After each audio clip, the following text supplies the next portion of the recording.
Yeah, lucky to be here. Thanks for the chance. I'm gonna share my screen. I've got a few slides to share with you, and this should take about 20 minutes. Hopefully, you can see them. Give me a thumbs up if you can. All right.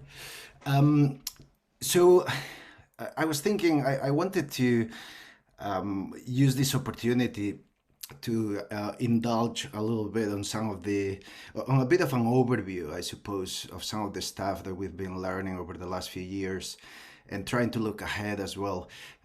So there won't be, I mean, there's a lot of research behind this by a lot of people. I won't be able to name everyone, but here I'm focusing on the headlines and hoping that them in the conversation we can unpack some of these issues if you're interested in that. So I suppose I want to start with the premise for the session, this notion of making decisions or being brave about making decisions differently. But then what I'm going to do is to tell you a little bit about the current moment for democratic life across the planet. It's a moment of upheaval and it's a moment of renewal. These things are happening at the same time. And there are some really exciting developments. There are some really concerning developments. And those things are ongoing, and we all have a role to play. And I hope we can reflect on that as well in the conversation. I will also throw into the mix a few examples, but I'm not going to dwell on cases or processes or particular examples because we often focus on those. But if you're interested in any of them, we can come back to them in the conversation. And then I'll close with some general reflections. But for me, it all starts. Yeah, and I hope it'll be okay. I mean, I was told that there will be a campfire, which is a really nice thing to have here in this digital space. And in that spirit, I wanted to bring a little bit of that idea of the personal is political, because for me, democracy is a very personal thing, literally. I was born in Galicia, in the northwest of Spain, in a little village where that donkey that you can see there lives. That's Skye, our donkey, named after Skye Island in Scotland. And in this northern remote place of Galicia, there was a lot going on as I was growing up because it was the early years of democracy in Spain.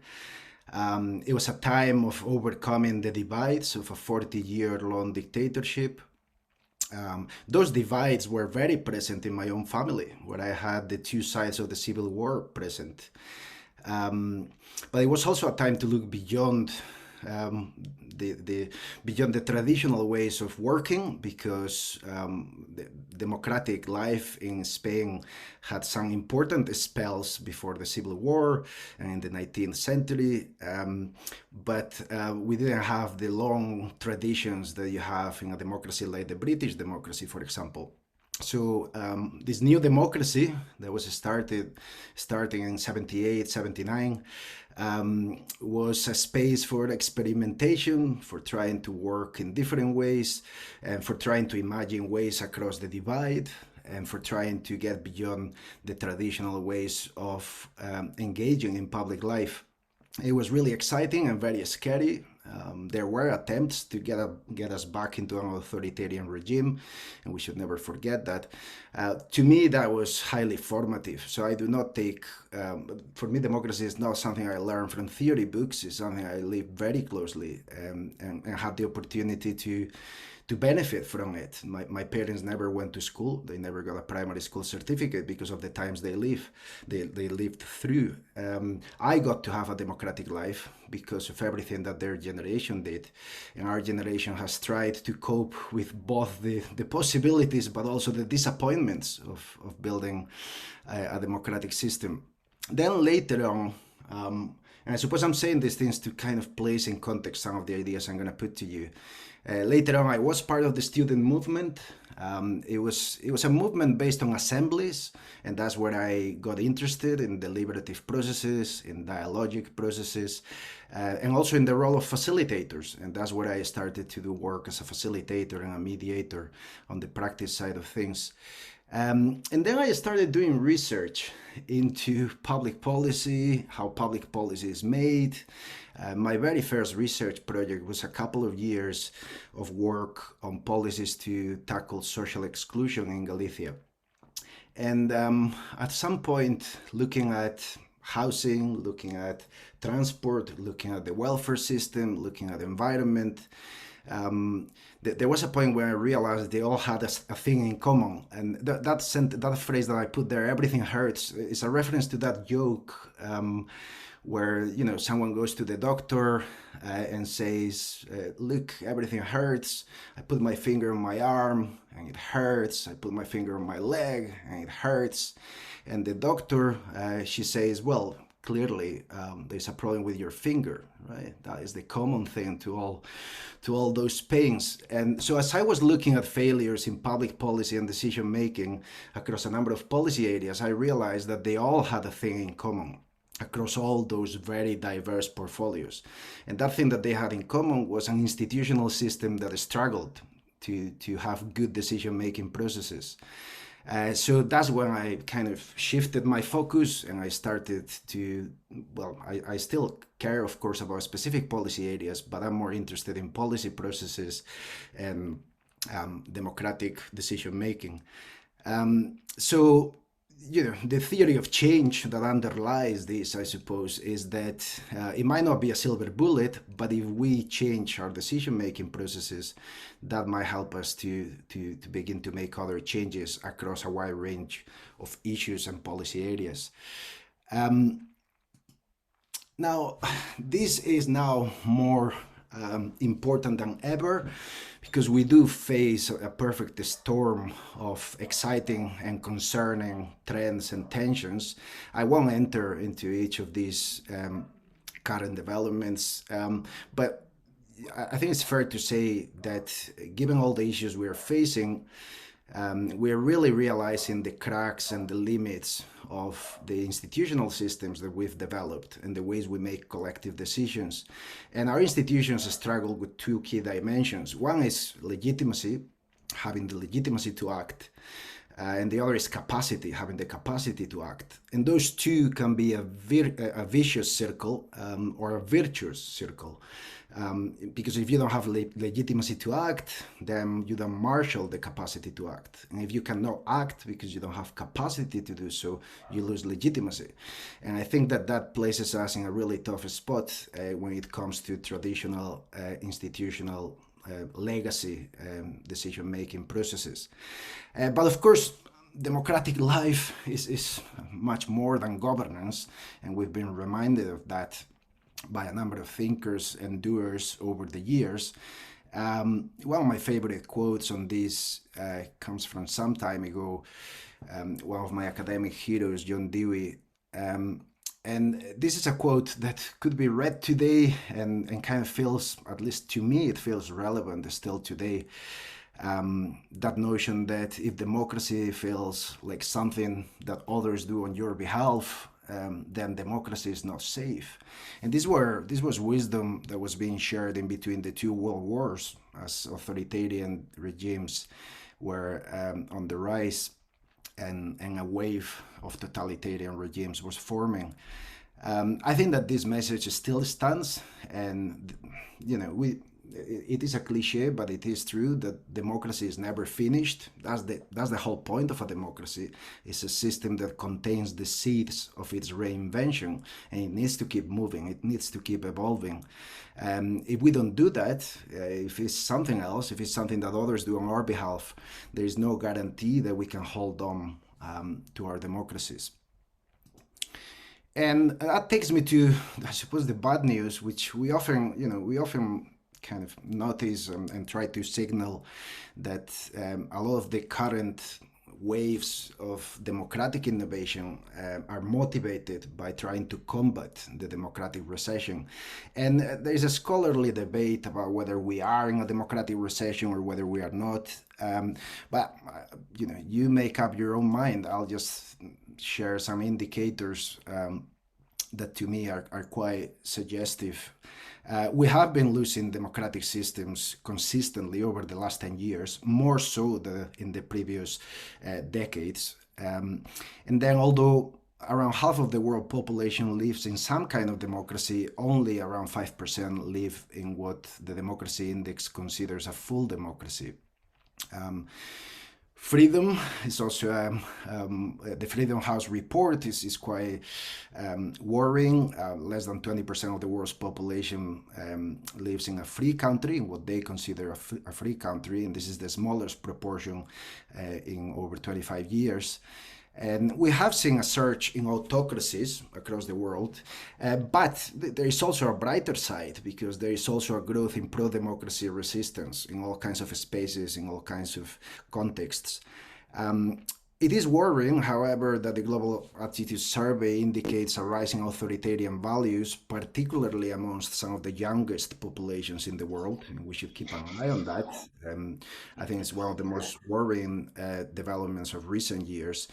We shouldn't be alarmist. I think in the survey there's an average of around up to 30% of young people in some of the 70 or 80 countries surveyed, where we can see that rising authoritarian attitudes. But it's nonetheless, for me, it's the canary in the coal mine, so to speak.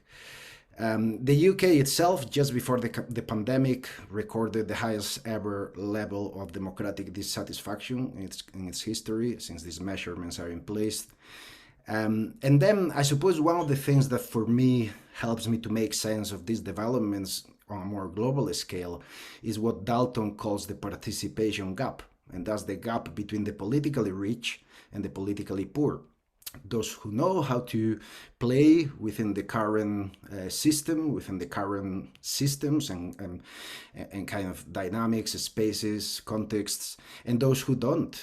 And to me, power inequalities are the source, or at least the fuel, for all other inequalities in health, income, education, wealth, etc. But one of the things that is very clear from most of these empirical studies of democracy is that most people still love the idea of democracy. It's just that we are disappointed at how it is practiced and what democracy has become in the everyday realities of institutional and community life. But there is, of course, a growing field of democratic innovation on the brighter side of this. A lot of creative thinkers and doers kind of trying to make things happen in all sorts of contexts, through all kinds of processes. We're lucky to take a look on a global level with the help of 60 authors who contributed to our handbook of democratic innovation, trying to see what is going on across all continents and at different levels of governance and different community and institutional contexts. And you know, there are lots of examples, of course. Some of the better known are participatory budgeting, mini publics, community anchor institutions, and so on and so forth, with digital participation being one of the great it's been one of the key boosts to this agenda, particularly in the last 10 years.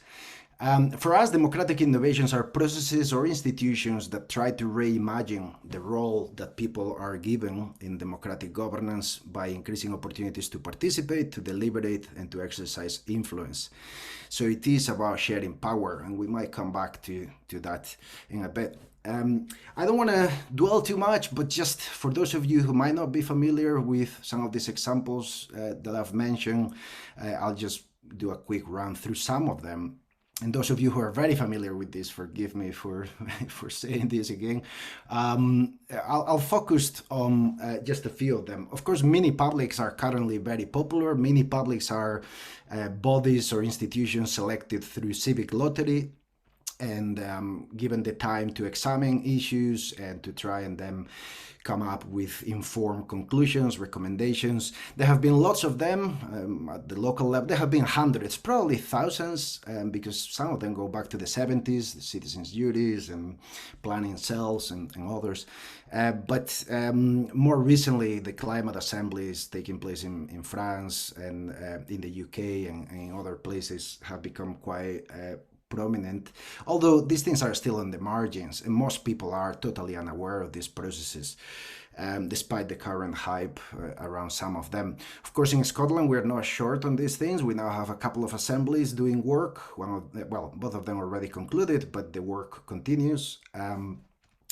And the UK has seen an interesting kind of proliferation of these types of processes.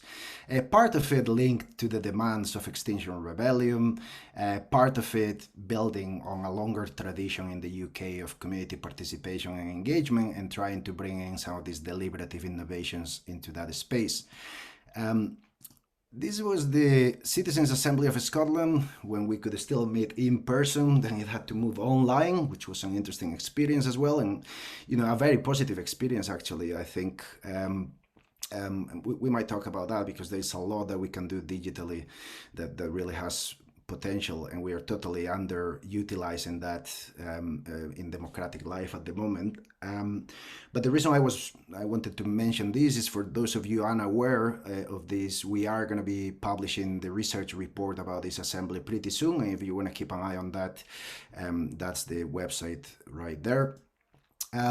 Then participatory budgeting, which is again a kind of a global development, a global movement that started in Brazil, as is well known. It spread to the rest of South America, then Europe, and now currently there are 11,000 localities all over the world, across all continents. In Scotland, there's a lot of work going on around participatory budgeting, and this is a really important moment. For those of you who don't know about PB, essentially this is a process of direct democracy where people take part in processes where they get to decide how to spend public money or sometimes community funds. So it's somewhere in between community organizing and a more kind of direct form of democratic engagement, usually with a vote towards the end, but a lot of community organizing along the way. In Scotland, we are at a really important crossroads just now with PB because, there have been already over 300 processes, but now there is an agreement between the Scottish Government and the Convention of Scottish Local Authority Areas to mainstream PB, essentially to make a percentage of local authority budgets available through PB for communities to allocate. Now, it could be that we are at the very beginning of a very exciting process of boosting community empowerment and social justice, but there's a real risk as well that this just becomes yet another technocratic approach to community engagement, kind of tamed by the priorities of local authorities, for example, and other players too. So this is a crossroads, and if you're in Scotland, chances are some kind of PB is happening around you. Keep an eye and keep it in the right direction. That's my invitation to everyone to try and keep an eye on these things so that they develop in the right way. Of course, then there is a lot that has been happening, especially in the last 5 years. Around crowdsourcing. Some of the classic examples, some of the pioneers were Finland and Iceland, but more recently, I think the case that is quite striking is the case of Virtual Taiwan, vTaiwan, which is part of their approach to crowdsourcing and to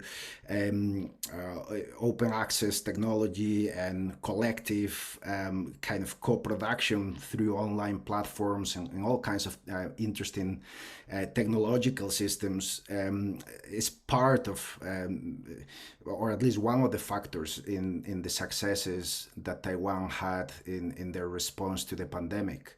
So it's a case that I always recommend because it really stretches our imagination in terms of what is possible and the things that can be done that really affect people's lives in a very direct way and creates new forms of peer governance. To me, this is really important because we are at a crucial point in the digital public sphere. And to me, it's a battle between collectives and herds. And what I mean by that is, on the one hand, you have platforms, spaces, initiatives that try to form intelligent collectives that engage in dialogic and deliberative communication, that try to be productive, that try to be democratic.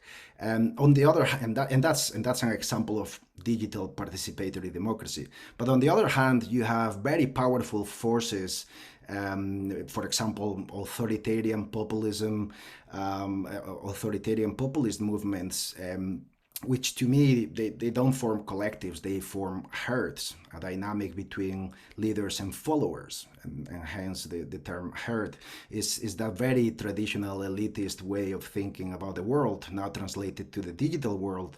And it translates not just into herds, but also mobs and all kinds of undesirable collective entities. So I think we need to keep an eye and keep the digital public sphere as a space for the formation of productive collectives rather than destructive herds. And this is, to me, going to be one of the key battles in the future of the digital public sphere. And by the way, this is not to say, this is not to, I'm not talking here about, I think citizens, every citizen has the capacity to be both part of a collective and part of a herd. We all have it in us. It comes down to what kind of spaces and opportunities are available, and it connects to other current developments in our social and economic life. So it's not a simplistic binary, of course.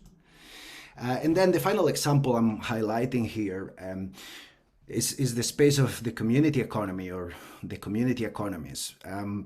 Now, often we separate economic and political life. I think that is extremely problematic, because can we really have a participatory democracy without participatory society? And can we have a participatory society without a participatory economy?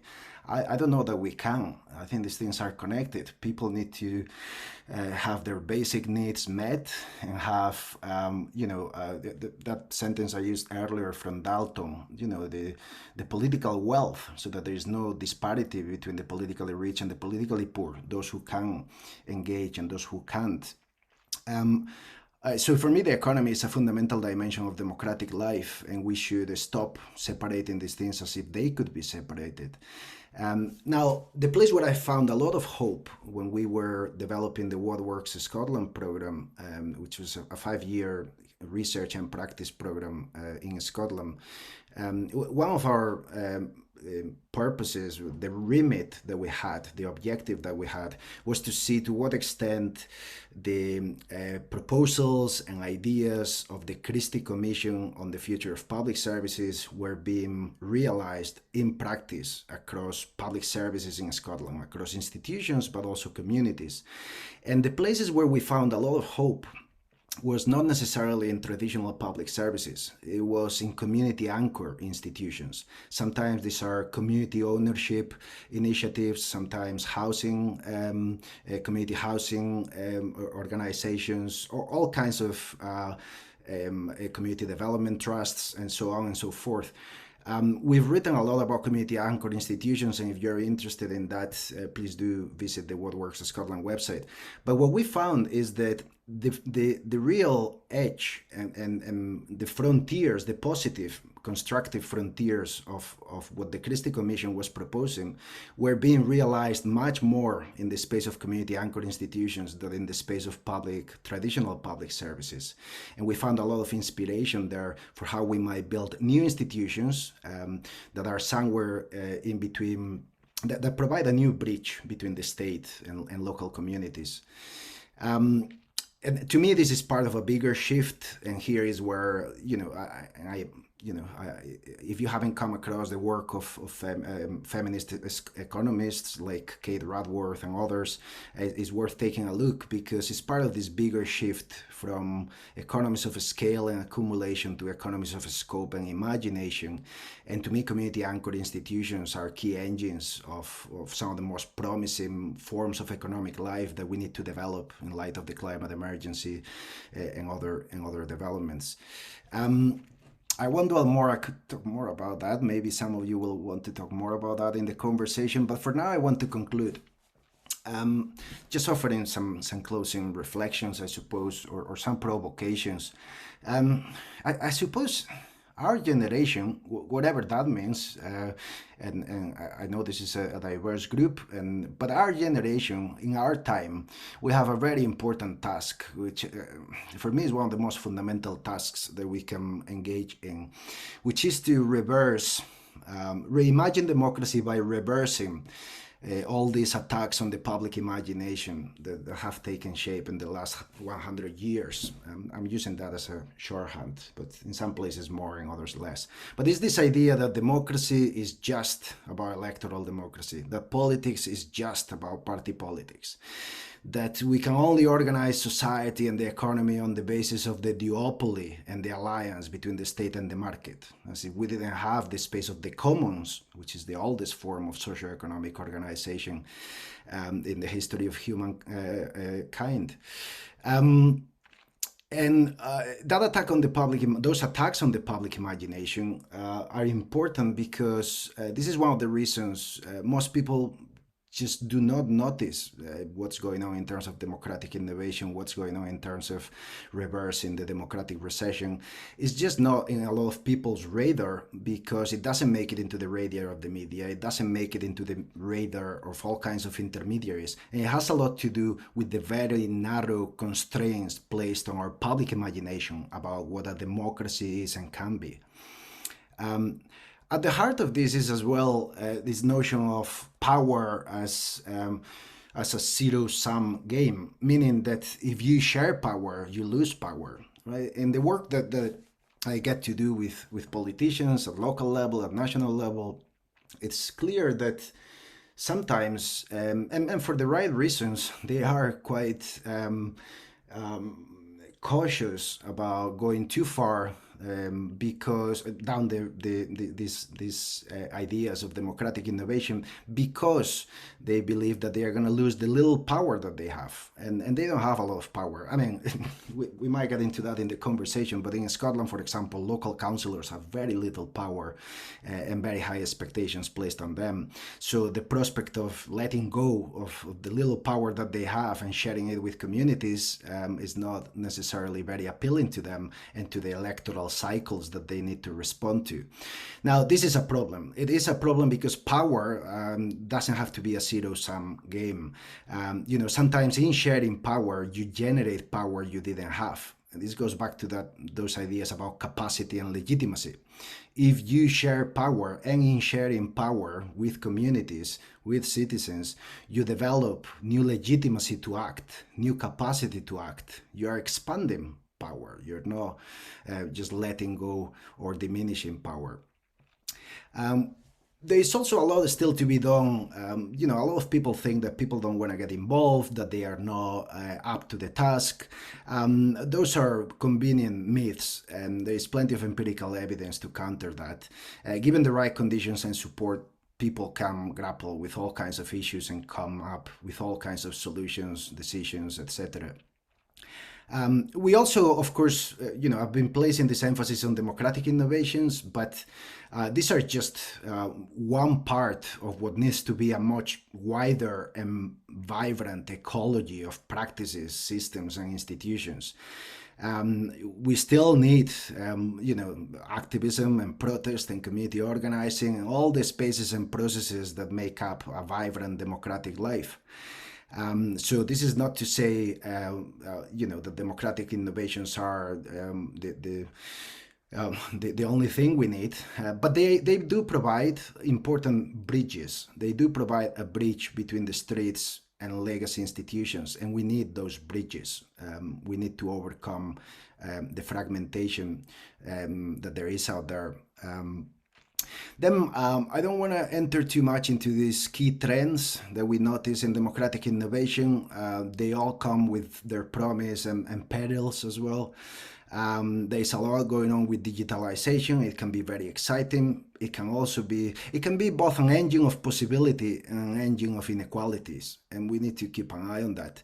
Hybridization, what I mean by that terrible word, which probably is not a really good English word anyway, but what we mean by that is that there's some really exciting work happening, blending things, blending digital and participatory budgeting, blending mini publics and more traditional co-production practices. So there are interesting things happening, and this is for me essential. We need to keep experimenting and mixing.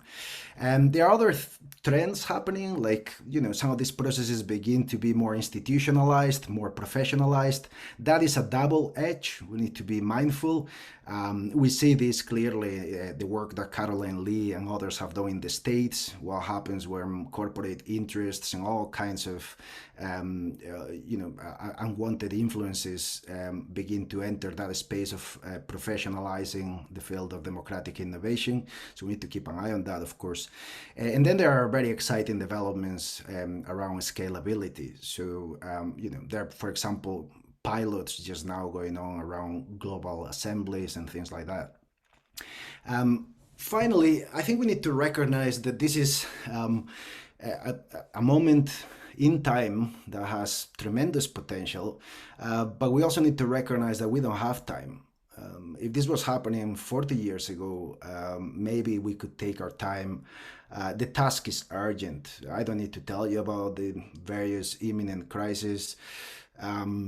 So we don't have the time. We need to get this stuff going pretty soon. We need to build the plane as we fly, so to speak. So it's urgent, but it can still be evidence informed, because we have a lot of research over the last 40 years on these developments and processes.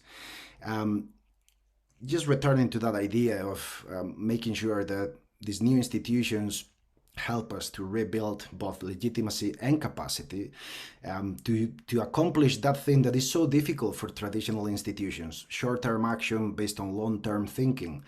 This is really hard for our current or more traditional institutions because they have been built around short-termism, and this is what some people call democratic myopia.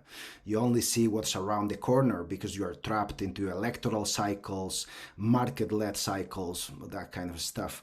Very, very dangerous given the nature of the crisis we face. And we need to recognize that the space of democratic innovations is a mixed bag, and it couldn't be otherwise. So it is a space of beautiful failures and troubled successes. And the question is, how do we remain critical and aware and not letting ourselves be naive about the potential of these things and how these things work, but without becoming cynical and getting ourselves paralyzed or brought into inaction by a cynicism that is not going to help us either. We face a tremendous task. We are not the first generation or the first moment in history that faces this task. We do need to build new institutions to be able to govern desirable futures. And I think it's an exciting task. I can also see how it can be a very worrying task. And we're going to have to really navigate the emotional labor of trying to get through this, hopefully in a creatively brave manner. Thank you.